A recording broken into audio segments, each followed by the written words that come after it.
আসসালামু আলাইকুম, welcome to my channel. কেমন আছেন সবাই? আলহামদুলিল্লাহ, আমরা ভালো আছি। আজকে আরেকটি নতুন রেসিপি নিয়ে আপনাদের কাছে হাজির হয়েছি।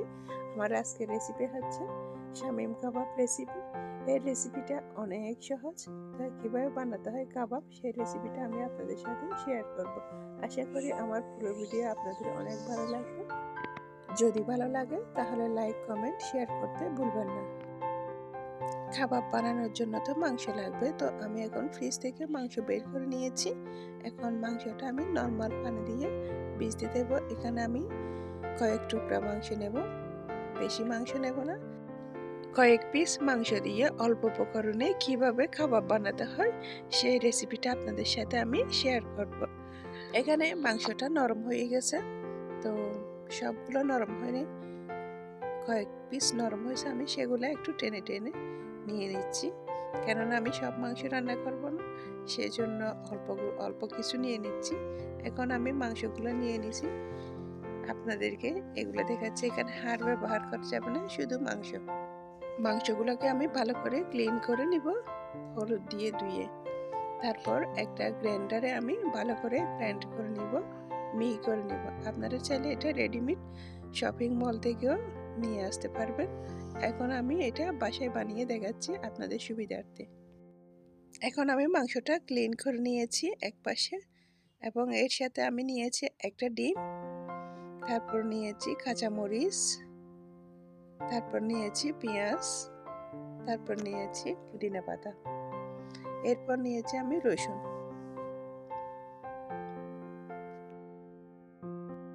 এবং এর সাথে আমি নিয়ে নিয়েছি এক টুকরা আদা। আদাটা পরিমাণ মতো দিতে হবে, না হয় খেতে ভালো লাগবে না। এবং এর সাথে নিয়েছি ধনিয়া পাতা।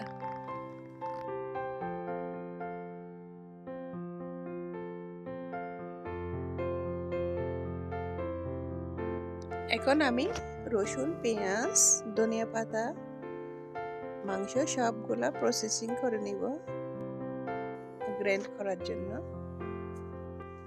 এবং পুদিনা পাতাটাও ভালো করে আমি ক্লিন করে নিয়েছি।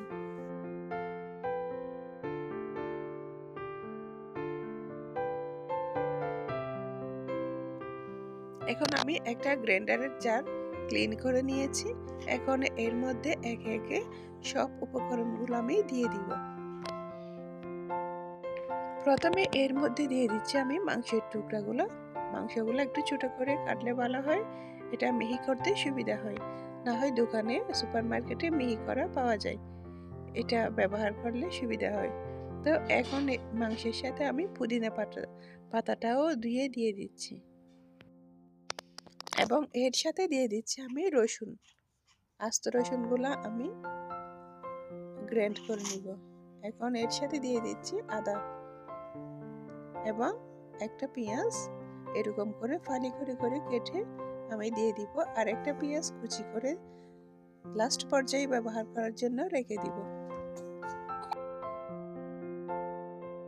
এবং এর সাথে আমি 2টা কাঁচামরিচ অ্যাড করে দিব। আপনারা যদি ঝাল বেশি পছন্দ করেন সেক্ষেত্রে 4টাও ব্যবহার করতে পারবেন। আমি ঝাল কম পছন্দ করি বিধায় আমি 2টা কাঁচামরিচ ব্যবহার করতেছি। আমি লাস্ট পর্যায়ে গিয়ে আরো 2টা ব্যবহার করব কুচি করে। এখন আমি সব উপকরণ জারের মধ্যে নিয়ে নিয়েছি। এখন এগুলো আমি ব্লেন্ড করে নিব ভালো করে।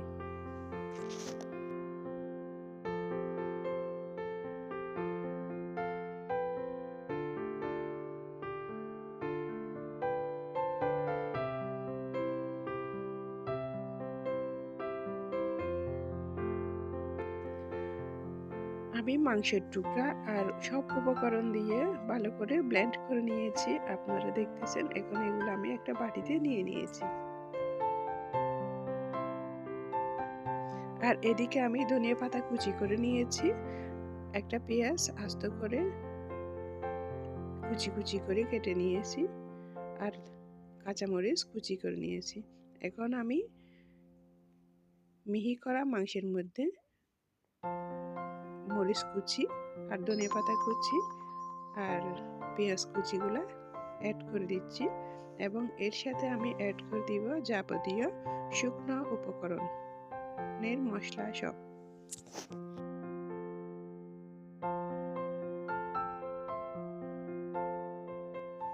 এখন এর সাথে আমি দিয়ে দিচ্ছি পরিমাণ মতো হলুদের গুঁড়া, পরিমাণ মতো জিরা গুঁড়া, পরিমাণ মতো ধনিয়া গুঁড়া এবং এর সাথে আমি গোলমরিচ গুঁড়া করে দিয়ে দিচ্ছি। আপনারা যদি প্যাকেটের গোলমরিচ দিতে চান সেক্ষেত্রে ব্যবহার করতে পারবেন, অসুবিধা নেই।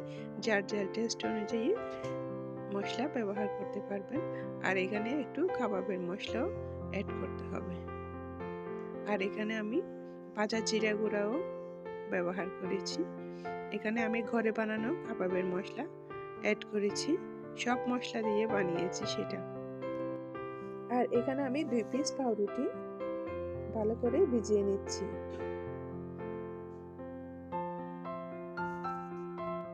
পাউরুটির পিসগুলা ভালো করে ভিজানোর পর পানি চেপে আমি কাবাবের মাংসের যে মশলা দিয়ে আমি উপকরণ রেডি করেছি সেটার সাথে আমি অ্যাড করে দিচ্ছি এবং এর সাথে আমি অ্যাড করে দিচ্ছি আধা কাপ পরিমাণ বেসনের।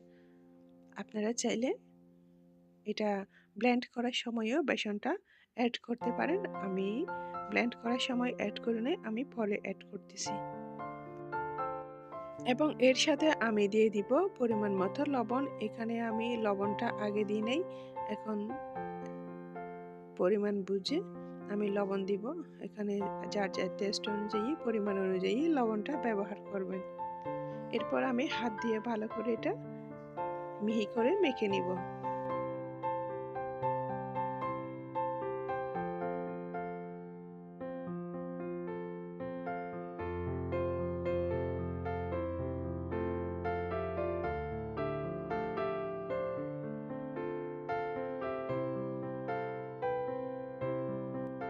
এখন এটা ভালো করে মেখে নেওয়া হয়ে গেছে। এখন এর সাথে আমি একটা ডিম অ্যাড করে দিব।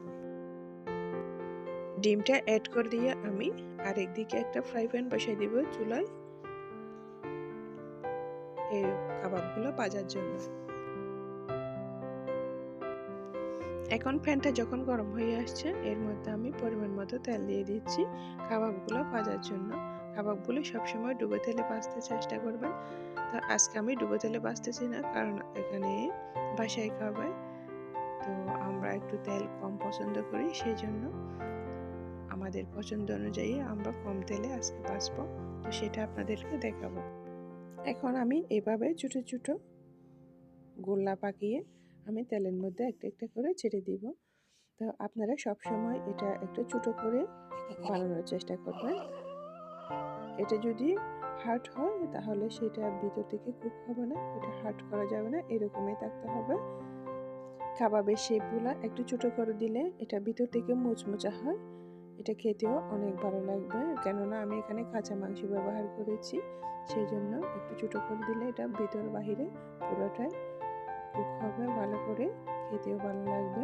বাইরে একটু ক্রিস্পি হবে, ভিতরটাও ভালো করে কুক হয়ে আসবে। তো আপনারা সবসময় এই কাজটা খেয়াল রাখবেন, একটু ছোটো করে তেলে দেওয়ার সময় একটু ছোটো করে দিবেন।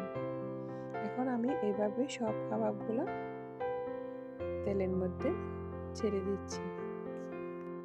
তো আরেকটা কথা খেয়াল রাখবেন, এটা মিডিয়াম টু লো হিটে রেখে অল্প আঁচে রান্না করতে হবে। হাই হিটে রান্না করা যাবে না, হাই হিটে রান্না করলে এটা বাহির থেকে পুড়ে যাবে, ভিতরটা হবে না। এখন কাবাবগুলো এক পাশে হয়ে আসছে, আমি আরেকটা পাশ উল্টিয়ে দিব।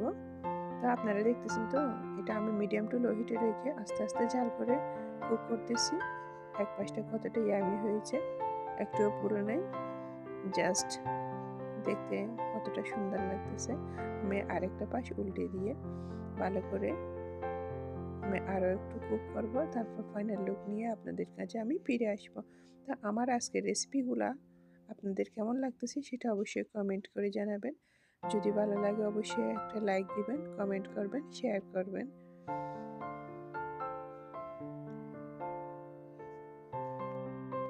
এখন দুইটা পাশেই ভালো করে কুক হয়ে গেছে, এখন এটা আমি চুলা থেকে নামিয়ে ফেলবো, তারপর ফাইনাল লুক নিয়ে আপনাদের কাছে ফিরে আসবো। এখন আমি ফাইনাল লুক নিয়ে আপনাদের কাছে ফিরে এসেছি। দেখলেন তো আমার কাবাবগুলো কতটা ইজি আর কতটা সুন্দর হয়েছে। এটা খেতে অনেক অনেক মজা হয়েছে। আপনারা অবশ্যই একবার হলে বাসায় ট্রাই করবেন। ইনশাল্লাহ আপনাদের অনেক ভালো লাগবে, অনেক মজা লাগবে। এটা আপনারা বাসায় বানিয়ে খাবেন। যারা খাবে তারা সবাই আপনার প্রশংসা করবে। তো সবাই ভালো থাকবেন, সুস্থ থাকবেন। আর আমার রেসিপি কেমন লেগেছে আপনাদের সেটা অবশ্যই কমেন্ট করে জানাবেন। আর ভালো লাগলে একটা লাইক করবেন। আর যারা নতুন রাঁধুনি আছে তাদের জন্য শেয়ার করে দিবেন। তো সবাই ভালো থাকবেন, সুস্থ থাকবেন। আসসালামু আলাইকুম।